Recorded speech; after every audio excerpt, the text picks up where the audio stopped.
छत्रपती शिवाजी महाराजांच्या प्रतिमेस पुष्पहार अर्पण करण्यात येतोय। छत्रपती शिवाजी महाराज की जय भवानी।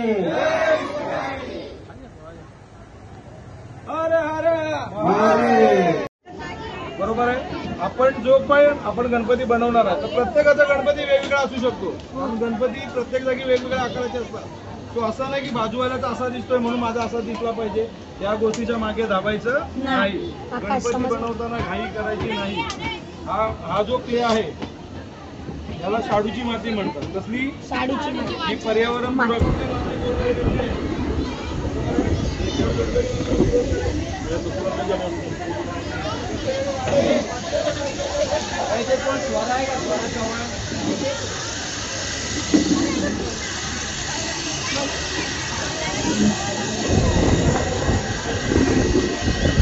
या ठिकाणी थांबा। मुलांनी कार्यक्रम मूर्ती बनवायला सुरुवात केली की आपण सर्वांनी कृपया खाली व्यवस्था केलेली आहे त्या ठिकाणी बसून घ्यायचं आहे। ही माती नदीतनं मिळते, ही अतिशय चिवट असते, घात थोडासा चिकचिकट लागतो, बरोबर आहे। तो ही सुकायला कमीत कमी 2 ते 2.5 दिवसाचा वेळ लागतो। म्हणजे मूर्ती आपण बनवली लगेच उचलली तर तसं चालत नाही, तो तिला पूर्णपणे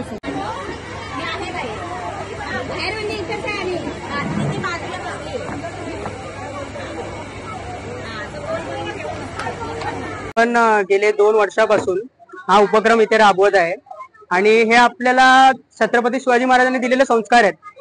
जसं आपण एक 2 मिनिट तुम्हाला इतिहासाचा किस्सा सांगतो की तेव्हा कलाकारांना प्रोत्साहन मिळावं म्हणून छत्रपती शिवाजी महाराजांनी नदीमधून माती तेव्हा काढली जायची आणि ती माती काढून कलाकार त्याच्याने मूर्ती घडवायचे आणि ती मूर्ती घडवायचे आणि त्यानंतर गणेशोत्सवात ती मूर्तीचं आपण पूजन करायचो।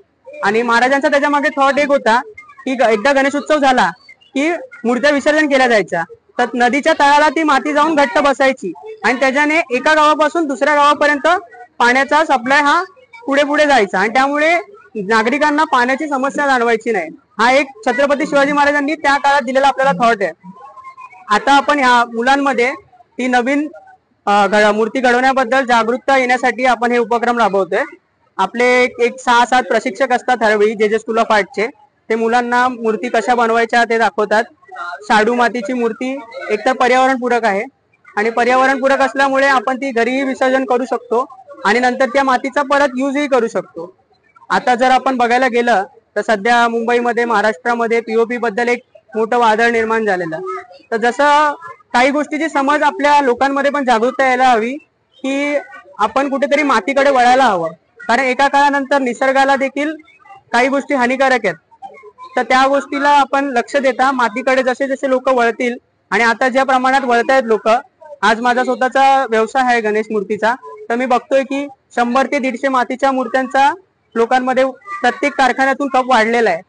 तसंच जर लोकांमध्ये जागरूकता निर्माण झाली मातीबद्दल तर त्याचा आपल्याला बऱ्यापैकी फायदा होऊ शकतो भविष्यात आणि आपल्या निसर्गाला देखील त्याचा फायदा होऊ शकतो। कुठेतरी आपण आपली जबाबदारी म्हणून निसर्गाचं पण रक्षण करणं आपलं जबाबदारी आहे। पण अनेक लोक पीओपीच्या इकडेच वळण करतात आहे। पीओपीची मूर्ती स्वस्त भेटते आणि पीओपी मूर्ती हवी अशी लोकांची मागणी आहे। पण तुम्ही ज्या पद्धतीने आता लहान मुलांना प्रशिक्षण देतात शाडू मातीची मूर्ती, याचा मागचं कारण कसं आहे?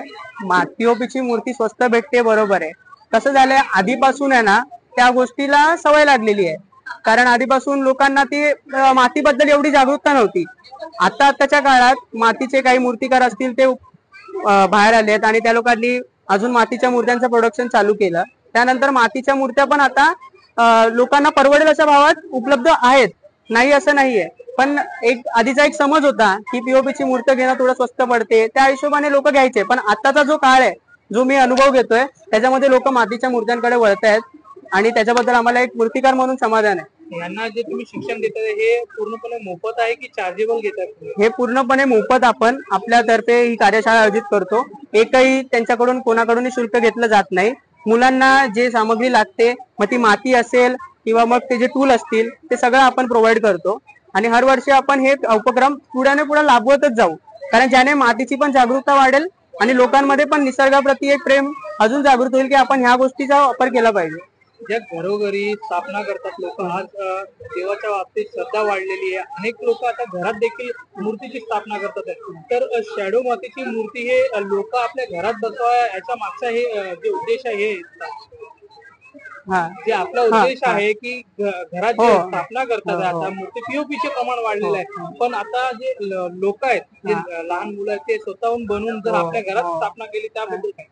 मला एक आनंद म्हणजे बोलावं असं वाटतं की हे जे मुलं मूर्त्या घडवतायत ना, हे भविष्यातले कलाकार असतील. हे मुलं पुढे जाऊन मातीच्या मूर्त्या घडवतील आणि हीच मुलं पुढे जाऊन ह्या ज्या गोष्टी होत आहेत, निसर्गाची हानी ज्या गोष्टी आहेत, त्याला विरोध म्हणून हीच मुलं असतील आणि ह्या मुलं मातीच्या मूर्त्या घडवतील आणि प्रत्येक घरोघरी आपल्याला काही काळानंतर का होईना पण बाप्पाच्या कृपेने मातीच्या मूर्त्या दिसतील, जेणेकरून आपल्या पर्यावरणाचा समतोल राखला जाईल. शेवटचा प्रश्न आहे, तुम्ही पीओपी मूर्तीच्या बाबतीत विरोध करतात का? मी स्वतः मूर्तिकार म्हणून पीओपीच्या रिलेटेड मला पटत नाही. पीओपीला विरोधच आहे, कारण पिढ्यानुपिढ्या सर्वात मोठी गोष्ट जर आपण बघायला गेली ऐतिहासिक दृष्ट्या तर आपल्या शिवछत्रपतींनी आपल्याला जी देणगी दिली आहे ती आपण भविष्यात पुढे चालवली पाहिजे आणि त्या देणगीनुसार आपण पुढे पुढे गेलं पाहिजे. ही जी मातीच्या मूर्तीची संकल्पना आहे ती मुळात छत्रपती शिवाजी महाराजांची आणि आपण ज्यांना आदर्श मानतो त्यांचे विचार आपण पुढे नेणं ही आपली जबाबदारी आहे.